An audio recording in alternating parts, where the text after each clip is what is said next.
So మన ఇంకొక channel ఉంది కదా కదిరి రాజా. సో వాడి కూడా మన సబ్స్క్రైబర్స్ ఉన్నారు, పలకరిస్తుంటారు. ఎటు చెప్తారన్నా ఇది? 36. ఈ రెండు వచ్చేసి 36,000 చెప్తున్నానండి. 36,000. 1000 రూపాయలు. 5,000 పోతే ఏమట్లా నాకు పెట్టక బాగాలేదు. ఎవరికి బా? గొల్లపల్లి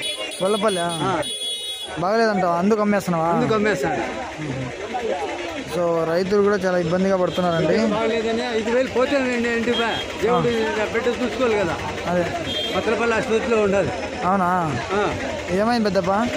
ఏమంతా శరీరమంతా వాపు వచ్చిందంట, తలకాయ వాపు వచ్చిందంట బిడ్డకు. ఏం కాదు దేవుందా, అంతా బాగా అయిపోతుంది. ఏం కాదు, అంత సంసరణం అంతా అయిపోతుంది. సంసరణం ఖచ్చితంగా బాగా అయిపోతుంది. ఖచ్చితంగా నో డౌట్ సంసరణం అయిపోతుంది. ఓకే, ఏం భయపడద్దులే, పక్కా అయిపోతుంది. దాని గురించి టెన్షన్ తీసుకోవద్దు నువ్వు, ఖచ్చితంగా బాగా అయిపోతుంది.